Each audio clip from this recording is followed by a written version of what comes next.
ललना अरे बाबा और ले जाऊ तुम ऋषि बड़े हमारे ललना हो इनकी बारी है उमरिया जगी जाई ललना इनकी बारी है उमरिया जगी जाई ललना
माये लाला ना बहुत डरी गई बाबा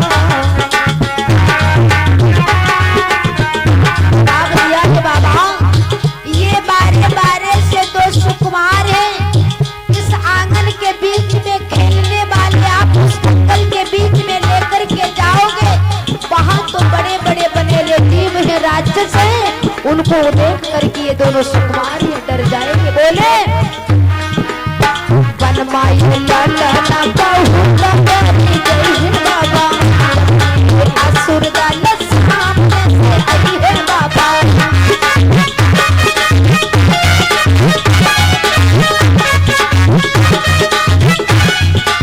वो पार देने तो इनके धरना बाबा तो इनके धरना इनकी बारी है उमरिया डरी इनकी बारी है उमरिया डरी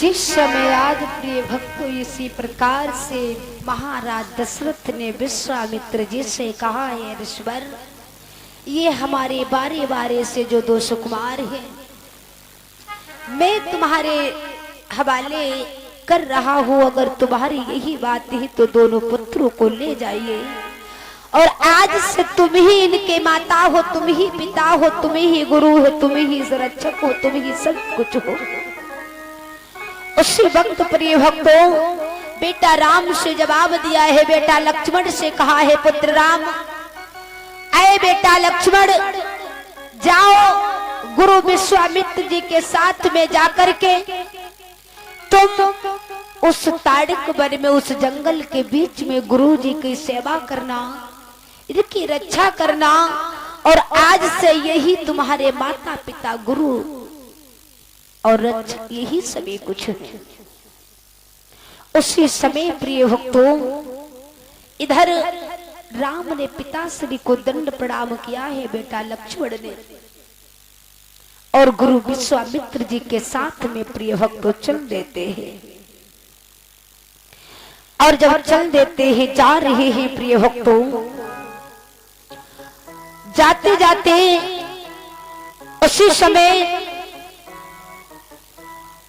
गुरु विश्वामित्र जी के साथ में जाकर के प्रिय भक्तों जब उस ताड़क वन में पहुंचे जहां पर गुरु विश्वामित्र जी का आश्रम है जैसे यहाँ पर ये हमारे श्रीमान महंत श्री श्री 108 जो लकड़ानंद महाराज जी का ये आश्रम है, ये भी एक जंगल है।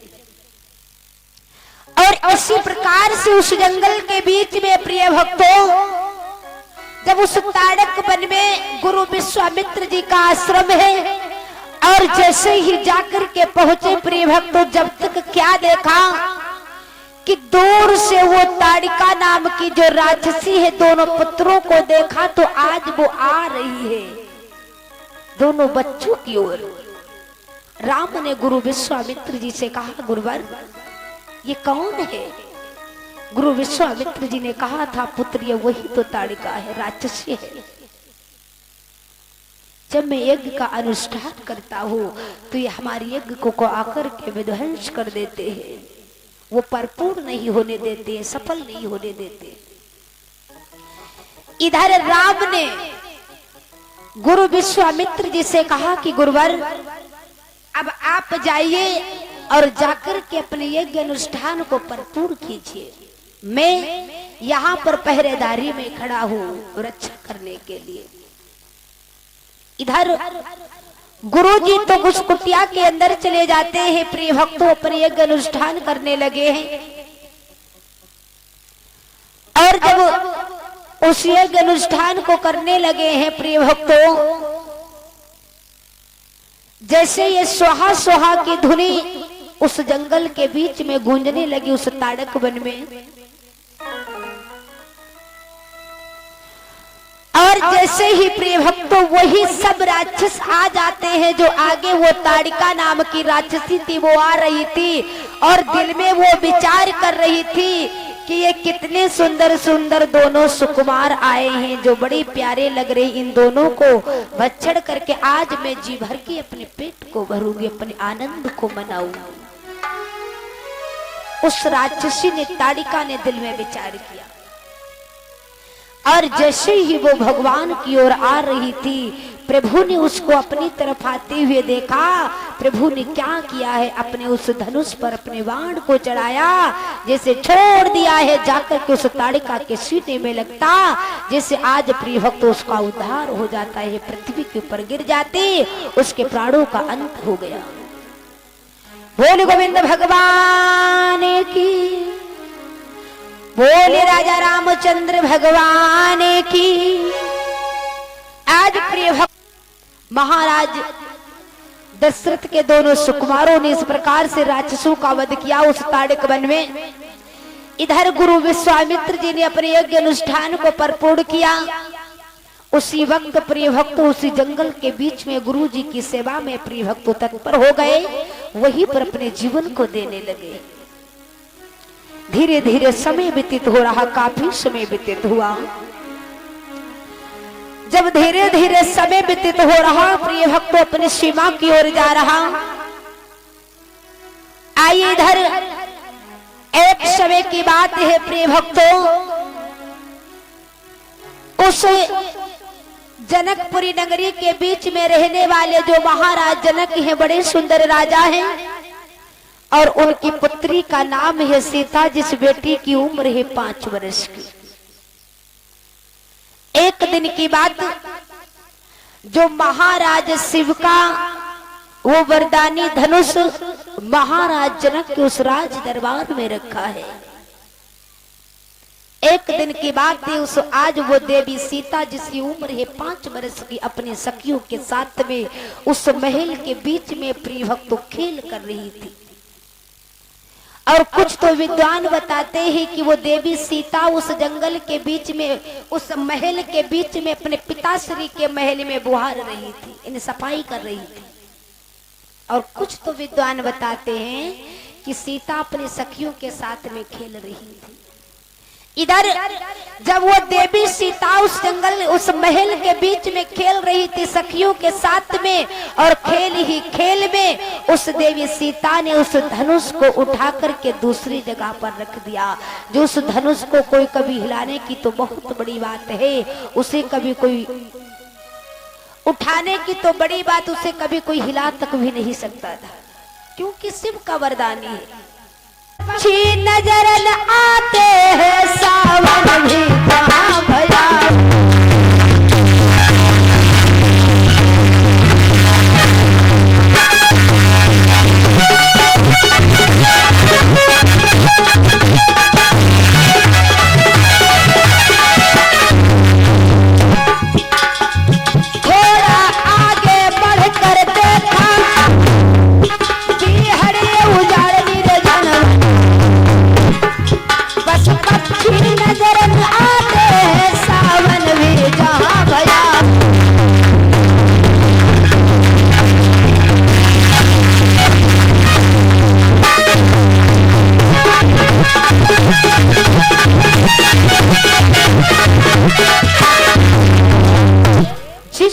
समय आगे की ओर बढ़े ही तो क्या देखा, एक जंगल पड़ा, एक वन पड़ा।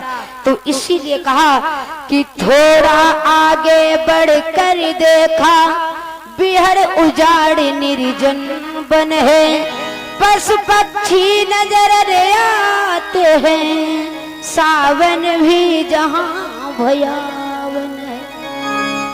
उजाड़ निर्जन बन, सुनसान लग रहा है। जिधर जहां तक नजर डालते हैं वहां तक एकदम सुनसान लग रहा, सन्नाटा जैसा लग रहा, सारा वन सूखा हुआ है।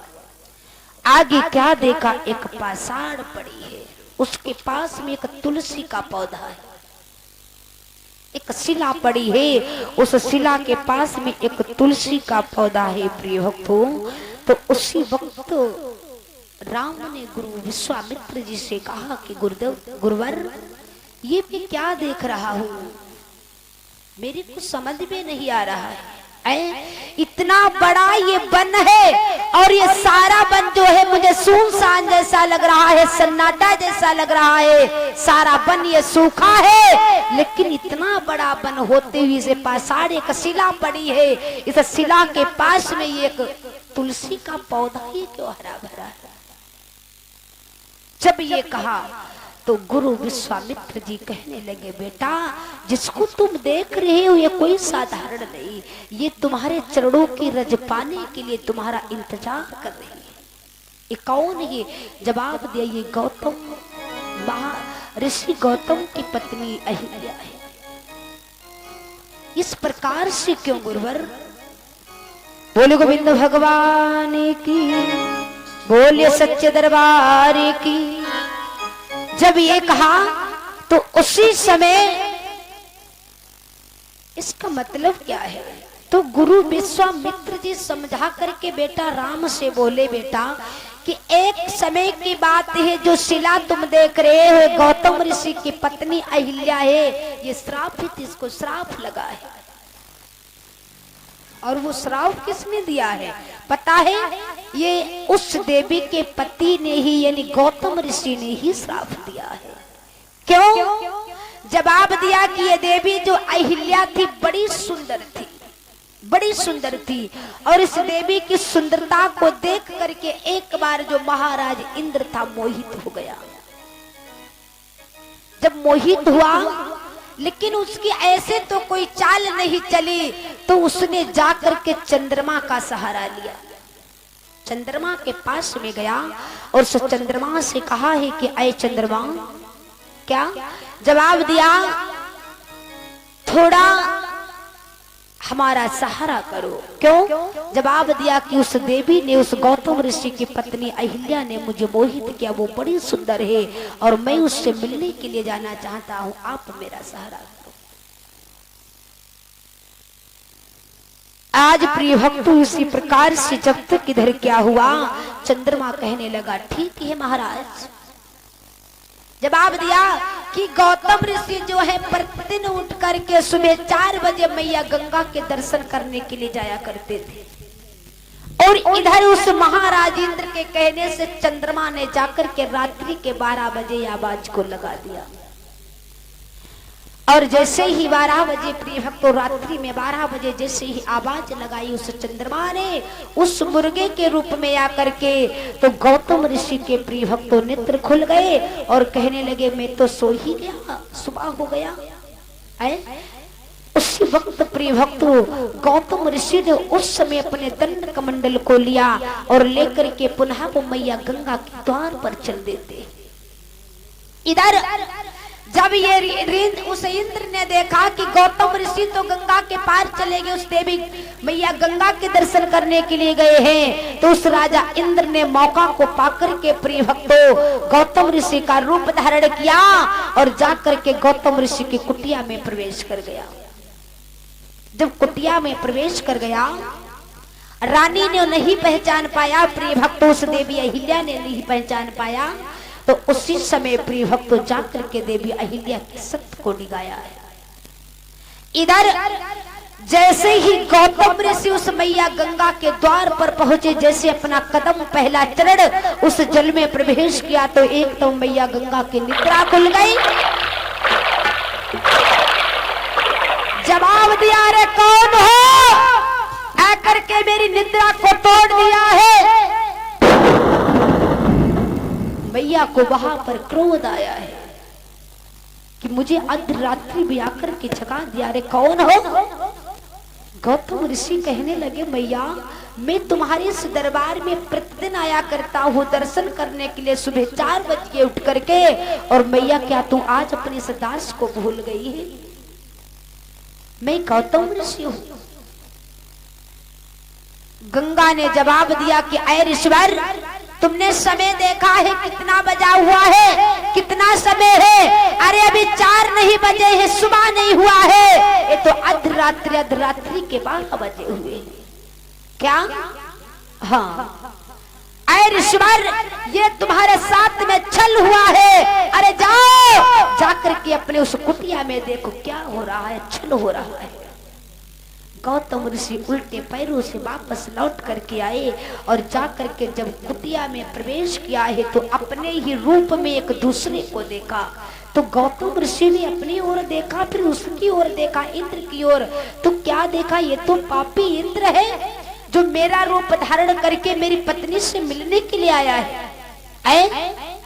और जैसे ही गौतम ऋषि ने उस राजा इंद्र को देखा तो क्रोध में आकर के वहां पर प्रिय भक्त गौतम उस राजा इंद्र को श्राप दे दिया और ये कहा, दुष्ट, जो तू मेरी पत्नी की सुंदरता के ऊपर मोहित हुआ, तूने छल किया है, मैं तुझे श्राप दे रहा हूं कि तेरे सारे शरीर में भंग ही भंग हो जाए, जो तुझे एक दूसरे की जरूरत ना पड़े। और देखा होगा इसीलिए कहीं तुमने ब्रह्मा जी की मूर्ति नहीं देखी, सभी देवताओं का देखा है फोटो, लेकिन कहीं पर ब्रह्मा जी के कैलेंडर को नहीं देखा है। और महाराज इंद्र का तुमने कहीं ये कैलेंडर नहीं देखा है, क्योंकि इसीलिए। और इधर जब चंद्रमा को देखा, माफ करें, जब चंद्रमा को देखा तो उसी समय गौतम ऋषि ने चंद्रमा को श्राप दे दिया कि अरे दुष्ट, जो तूने आवाज देकर के अर्धरात्रि में जो तूने मुझे जगाया है, मेरे साथ में छल किया है पापी, मैं तुझे श्राप दे रहा हूं कि तेरे सारे शरीर में काले धब्बे के निशान हो जाए, जो तू देखने के योग्य ही ना रहे। आज भी देखा होगा चंद्रमा को, कभी देखना, उसके सारे बदन में काले काले धब्बे के निशान है। ये गौतम ऋषि का ही श्राप है। इधर प्रिय भक्तों, जब तक इधर क्या होता है, उसी समय जब अपनी पत्नी को देखा है, आज वो अहिल्या जो थी अपने पति के चरणों को स्पर्श करना चाह रही थी, उसी आगे बढ़कर के गौतम ऋषि ने कहा कि ओरी पापनी, तुझे अपनी शक्ति से तूने ये नहीं पहचान पाया कौन आया है कौन नहीं, तूने मुझे और उसे तुझे पहचानने में तूने ये क्या किया है। मेरी इस बदन में कहीं अपनी अंगुली को मत लगा देना, और मैं तुझे भी श्राप दे रहा हूँ कि तू एक पत्थर की पाषाण बन जा, सीधा बन जा। आज जब ये श्राप दिया तो उस अहिल्या ने विनती की थी, अपने पति से कहा था कि स्वामी, आपने मुझे श्राप तो दे दिया है, लेकिन मेरा कल्याण कैसे होगा। बताया था कि मेरा उद्धार कैसे होगा, मेरा कल्याण कैसे होगा। तो गौतम ऋषि ने कहा था कि अय देवी, तेरा अभी कल्याण नहीं होगा। जब भगवान राम शेषावतारी लक्ष्मण गुरु विश्वामित्र जी के साथ में आएंगे, स्वयं चल करके इस कुटिया पर आकर के इस कुटिया को पवित्र करेंगे, उन्हीं की चरणों की रज से तुम्हारा